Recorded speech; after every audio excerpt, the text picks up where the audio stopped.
Hello, everyone. Welcome to the next episode of Expert Speak, where we are bringing together experts from various aspects of agriculture, sustainable practices to share their insights and learnings that can help in the overall organic farming charter that we have at Aditi.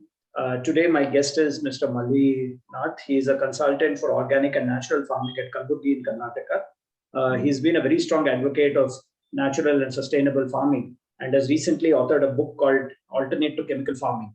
He will be talking to us today about how to increase farmers' income and make them self-reliant. So, welcome, Mr. Mallanath. Really nice to have you with us today. Yeah, thank you, sir. Thank you. So, Mr. Mallanath, tell us a bit about your book, Alternate to Chemical Farming.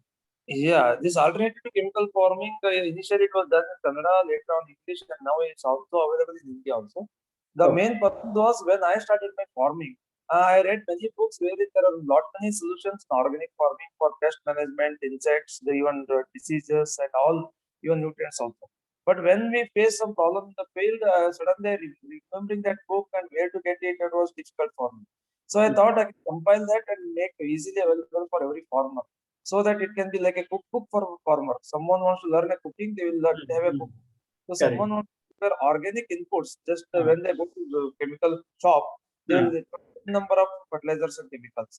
So similarly, there are n number of options in organic farming also. People should not feel that only neem oil is there, only the Jivamrita is there and all. There are n. So we want to advocate, we wanted to inform the farmers that there are n number of such inputs which you can prepare using cow urine, cow dung, and available plants or field itself. Nothing to buy from outside, so that you can be a self-reliable. And this, in that case, we have listed around 80 plus 79, 80 plus organic inputs, even herbicide, where for viruses, for fungus, for insects, and even for manures, and even for seed. Very interesting. Very interesting. So, Mr. Mallanath, which are the three common avenues by which small farmers can increase their income? Yeah, when it comes to small farmer, it is usually around 2.5 to 5 acres or 1 to 2 hectares of land. Now, companies, whether it's the first is dry land and irrigated question comes. So even in dry land also, the whatever our solutions I'm giving, they're applicable for both dry land and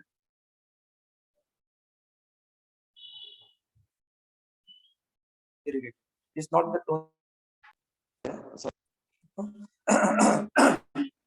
One is first and foremost is whenever I have 1 acre, half acre, or 2 acre, whatever number of acres may be.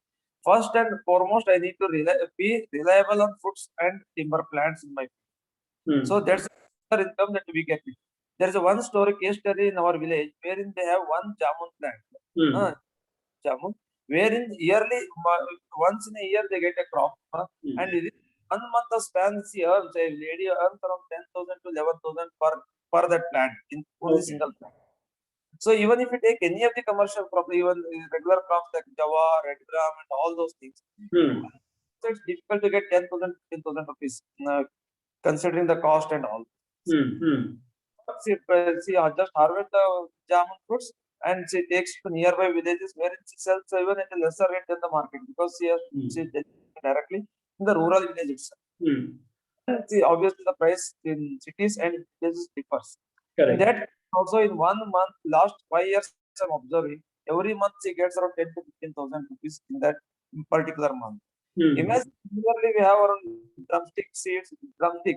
Even if you have 10 plants also, around 1,000 fruits you will be getting in a year. 1,000 fruits, imagine that 4 to 5 is the one per day per fruit cost now. So even if it sells 1,000, it will be around 4,000 to 5,000 rupees. And there are many women who take some. There is a woman in our area who grows guava, and she doesn't go to market. She brings every day 20 to 30 kg, 50 kg, and sells in the local market, sitting at one place. Because every village, every district, every taluka have a regular vegetable and fruits market. So she does in the up to 9 o'clock, from 6 to 9 or 7 to 9, she goes away. So first and foremost is fruits and timber crops, that they have to be reliable. So that they. Second is a small poultry, desi poultry farm, which so if imagine for 100 birds, around 100 square feet or 200 square feet is the best area they can have, and every household the villages have it. Okay. And if we take the data, scientific data itself, 100 birds, 80 eggs per year. So around eggs per year. So if we sell even 10 rupees, our local eggs have cost around 50 to 20 rupees also in the market.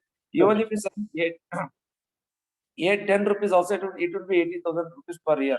Even if it is 15,000, 20,000 also expenses. Because in if you are maintaining 100 birds, it will not be expensive, too expensive for feed and all. Because we are harvesting weeds from our crop, we will have some waste out crops in the field, so that we can feed it to animal. And we have seen 2-3 cases in our Gulbarga, wherein they have around only in 4 like 4 by 4 square feet, they are around 50 to 60 birds. In the morning, feed for grazing, they come back in the evening automatically. And when we ask the problems like insects, like some enemy attack and all, he said, we honestly said, like very frankly said, 10% is the loss that we face. We all catch up and 10% we lose it. It's not an issue. But without feeding anything, they are getting harmed. So second is poultry farm. And third, you can reliable on sheep or any cow also, which is a good income, like 4 to 5 sheep whenever they go, even for their land, and even if they go for other land also, because small don't get 365 days working days in their field. So obviously, labor work in other villages. So there they can easily go and feed them, and there also there are plants, weeds that will be harvesting, and then they can feed it to their cow or even sheep. So either cow or sheep in the proportionate number, 1 or 2 cows or 4 to 5 sheep will be a good economical returns for small and micro farmers, and sustainable also. Very interesting. There are some 3 avenues that you have suggested which they can get income from. So that was very interesting aspect. My next question was, during the sowing and harvesting seasons in particular, how can small and marginal farmers address the workers requirement, the labor requirement which is there, and how important is the role of women workers in these activities? So one thing I feel for a small and marginal farmers who are really working as a farmer. Suppose if you take one example, I am a small farmer, but I'm working here and I'm dependent on other laborers. It's quite difficult for us to maintain the getting things done labors, sowing, harvesting. But for those who are only the farmers or laborers, they have a small land only and they are cultivating on their own, and therefore them sowing, harvesting, and all 2.5 to 5 acres will not be a big deal. But still, they face the problems. Because mainly they face a problem because they have lost animal power now. They are dependent on tractors. So wherein that going, they have to pay money. They will not be economically sound enough to pay it.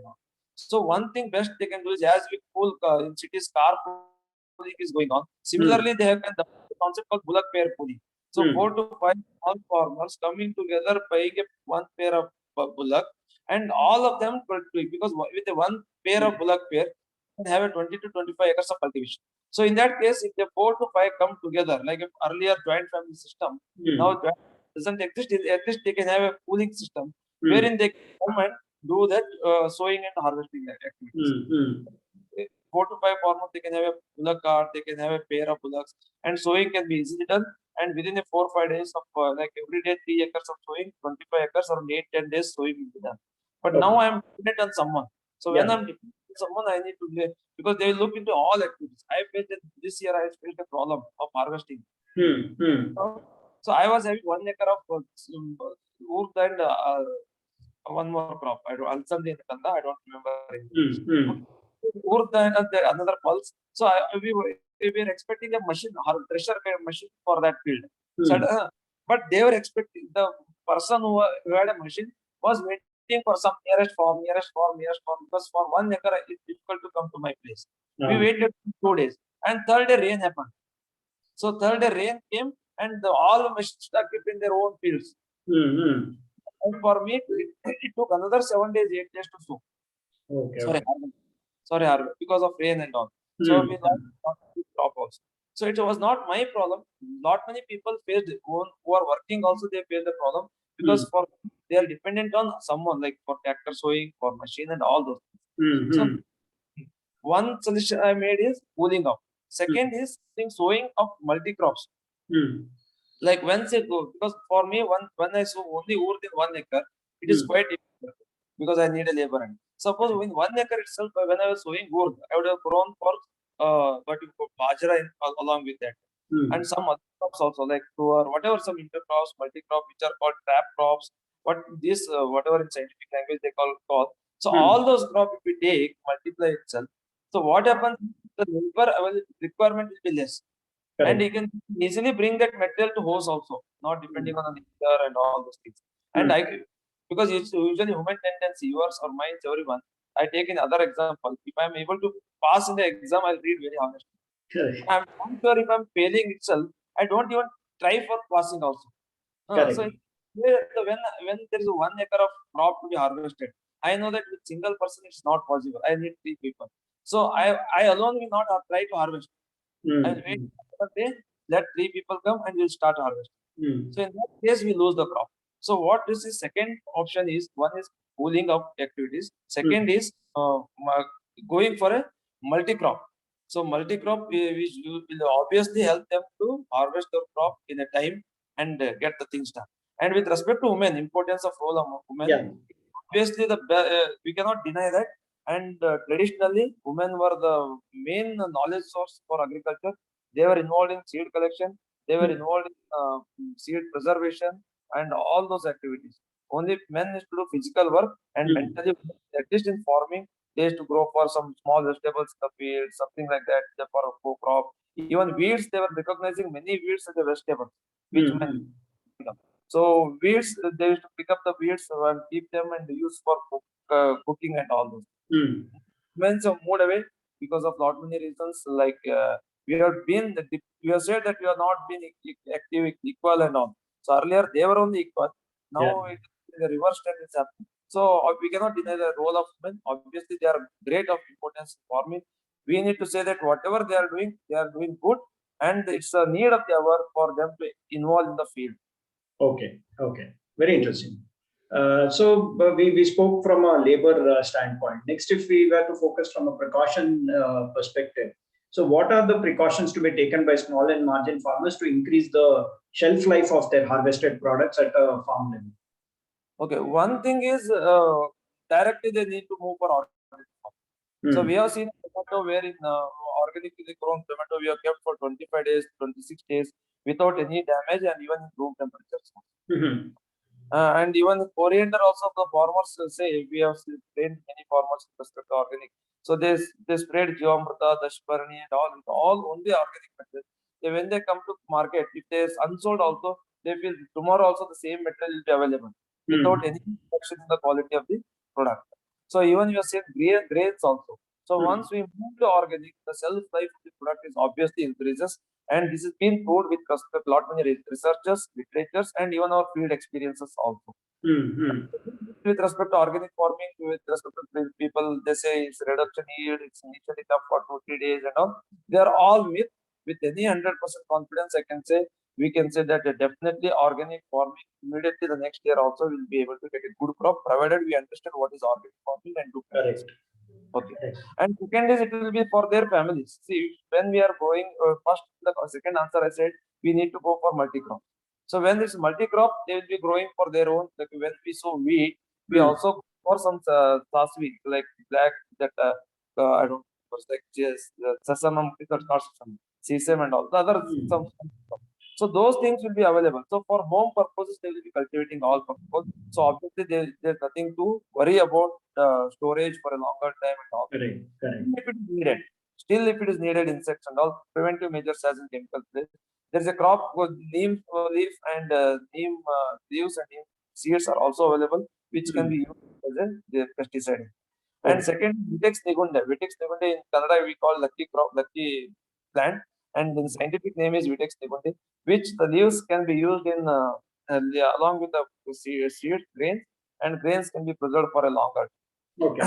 Even the cow dung ash will also be preserving in many cases, many crops. Cow dung ash will also protect.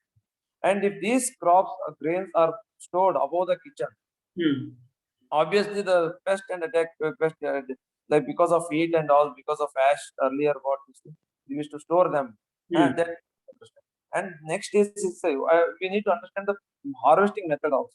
Like if you onion, garlic and all, what we do is we cut the leaves and keep for storage. Where we keep the crop. Even if you want to store for a longer time, instead of marketing, we need to store them with along the leaves and all. Okay. So if you go to traditional method in our villages and all, the garlic they don't cut the leaves and only the what you call bulb and all. Only bulb will not be available. Along with bulb, the leaves are also there. Okay, so even they need, even the customer need to be educated. Even Mallanath need to be educated that you buy with along with leaves so that it will not be damaged with your. Okay. Interesting. Some other articles can be taken with considered while pricing and all. But if you want a long-term shelf life, you need to do that. Onion and garlic can be stored in that way. So each crop, jawar, if I want to store, even sesamum we have seen a case wherein sesamum was not cleaned because in the field itself we kept all the leaves and all, just we harvested it and kept the leaves in that. There's some small waste will be there. So instead of pure, we kept those leaves along with that. No, not a single insect attacked it. The day we cleaned it and kept it, within 3-4 days, the insect started like taking apart. Okay. So even in jawar we have seen it. So with one thing, the method of keeping them for different crops is different strength. It's not that we need to clean entirely the field itself and keep for long time. We need to understand the system how to store it. And even if something goes wrong, if something goes wrong in that also, we have seen we have introduced poultry farm in our field. So if some attacks, it's not lost to us, it's something adding to our field. Okay. So the insects will feeding to our poultry birds. Again, some insect we water that to crop. Again, what insects come germinates and that takes a birth, and those insects can be fed to along with poultry. So the key is to understand each crop and then use the specific method to prevent that. Interesting. So my last question, Mallanath, is how much effort or cost of production goes for post harvest activities when it comes to annual crops, including the threshing, winnowing, dyeing, and storage among other aspects. Yeah, okay. It varies based on the crop. Like for if I take green gram, what actually practice does is they harvest 1 kg of like with pod itself. If they harvest 2 bags of that pods, one bag is for the harvest. One bag is for the landhood. So in that case, in green gram only sowing activity with even organic or inorganic sowing activity, some pesticide or even inorganic also some pesticide. In that case, 40 to 50% of the cost is harvest. Okay. In this and in wheat, it is not that much. It is like both in wheat also we sow and we take some fertilization in organic or inorganic, some method of application and all. So, but when it comes to harvesting, the labor availability will be more because they say 10 kgs of wheat for one bag of harvest. So it is 10%, but when it comes to total cost of cultivation, it's around 25 to 30% only total. So, but when it comes to on an average, in any cost, maybe it be inorganic or organic, it will be around 25 to 30% will be the harvesting. Okay. And it is the major cost of for any product. And because of that, only people in many cases we are not able to find entire crop is not harvested. Correct. You have seen a case in sugarcane crop was being put into fire. Do that to crop because of non-availability of farmers, they cannot wait for a longer time. For next crop, they need to get ready. So for that, they can so they just put a fire and let the crop be gone. So red gram we have seen, the brinjal we have seen. So and in West it's more than 50-60%. Okay. Very interesting. So, Mallanath, thanks for sharing all these insights with us. Very practical inputs which are there, and I would encourage all our viewers to pick a copy of his book. I'm sure there'll be a lot more interesting insights, best practices that he has researched and put together, which definitely is going to help a lot of farmers out there. Mallanath, thank you once again for your time. Thank you very much. Thank you.